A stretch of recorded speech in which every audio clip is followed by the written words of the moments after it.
Please don't let me die. These are sacred words, and these are the last words of 23-year-old Shantel Davis.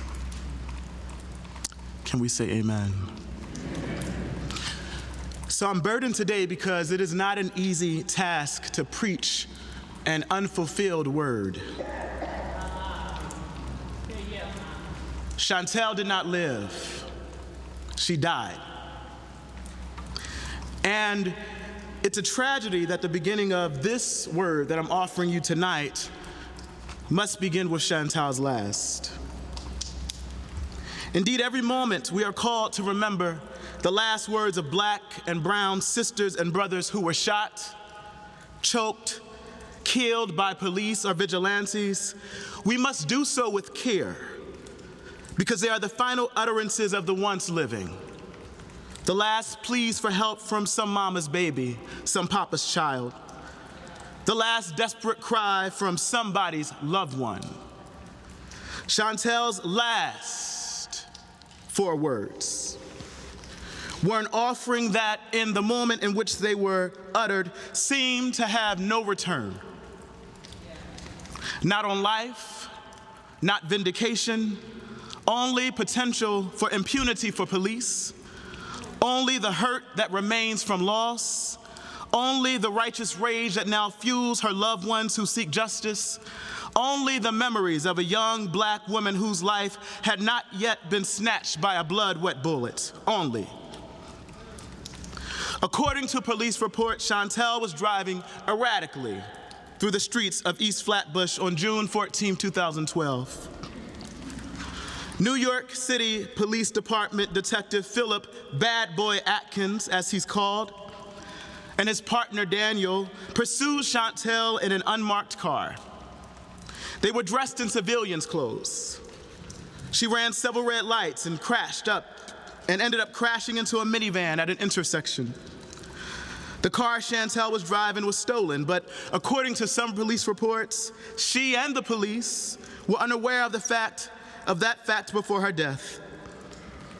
After she crashed, police reported that Detective Atkins got out of his unmarked vehicle, reached into Shantel's car with his gun drawn. She was said to have hit Atkins with the door, and the gun went off. The gun went off, because guns have hands, right? The gun, and not Atkins, who reportedly has a number of outstanding civil rights complaints, is said to have shot Shantel blank range in the chest after she was pulled out of the vehicle and into the streets, where witnesses watched her lie while blood seeped from her chest. She cried out, "Call the ambulance. Please don't let me die." Shantel's words, her last words, are both cargo and indictment. They carry the weighty critique of a system that made it possible for an unarmed civilian to be shot dead in broad daylight by a police officer using deadly force. And they are a reminder of the work we must do as servants in this world. We cannot sit idly by like onlookers in a crowd while Black and brown women and men, young and old, from the hood or the burbs, die as a result of police violence, as a consequence of a broken justice system, as a result of material forms of white, racist, supremacist, anti-Black, hetero and homo-patriarchal, trans-misogynistic, ableist capitalism. All of it. And according to New York Daily News, Shantel fought and pleaded for her life on a street in East Flatbush, surrounded by a crowd of about 100. The news went on to report that one person in the crowd, 26-year-old Nicole Daniels, held Shantel in her arms and rubbed her head. Nicole noted that Shantel was fighting, but there was so much blood gushing out. "Please don't let me die," our sister uttered. Shantel, who was referenced generally as the woman 13 times and only once by her actual name in the New York Times article written in response to the shooting, was made out as a nameless career criminal whose deeds evidence a clear rationale for her murder. She was somehow imagined as already deadly, already guilty, already indicted, and therefore expendable, already dead. And despite the fact that she was never found guilty for any of the alleged crimes in a court of law, the media and broader public displayed no empathy because of their belief that Lone Ranger cops turned sanctioned police executioners are perfectly in their right to shoot and kill the unarmed and presumed guilty. But God. I recall a story in the Gospel according to Luke that reframes notions of criminality and grace. A story that reminds us that Christ sits close to the accused. In the 23rd chapter of Luke, it reads, 2 others also who were criminals were led away to be put to death with him. When they came to the place that is called the Skull, they crucified Jesus there with the criminals, one on his right and on the left. Skipping to verse 39. One of the criminals, somebody say criminals.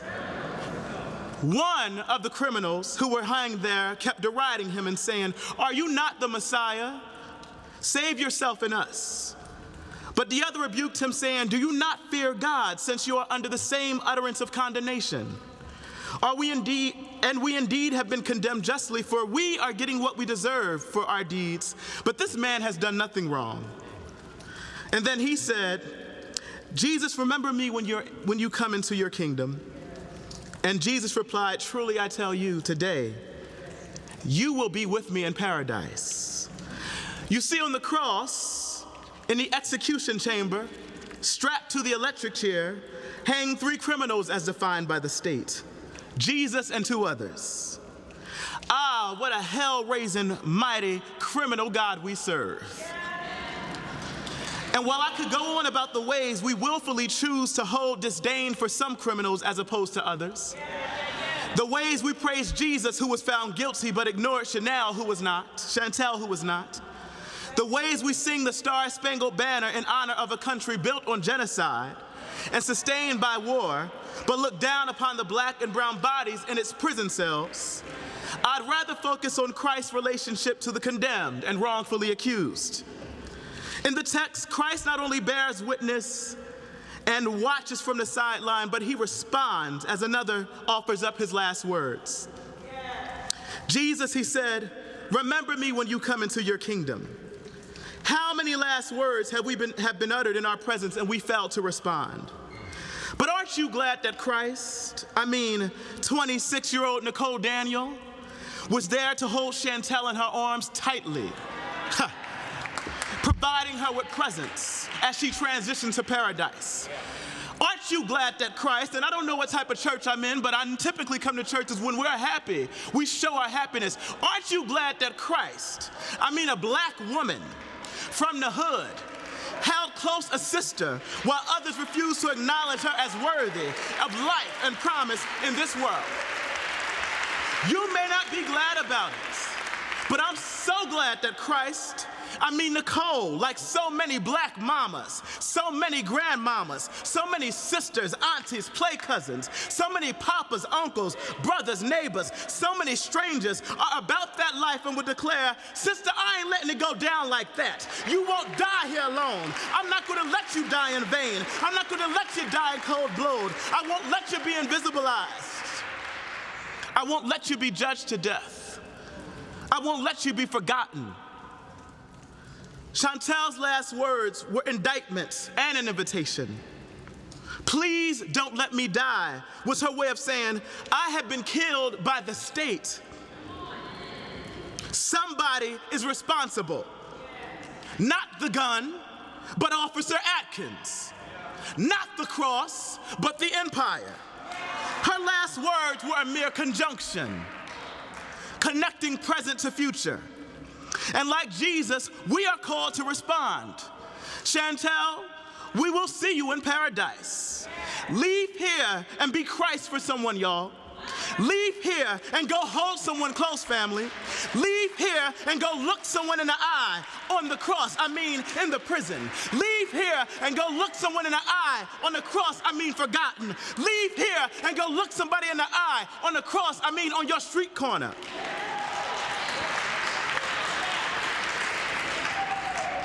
And let them know that you got power to raise a new world. Look them in the eye and say, baby girl, I got you. I'm not gonna let it go down like this. I will see you in paradise, and you won't need to get to heaven to experience it, because I'm gonna do everything I can to build it right here.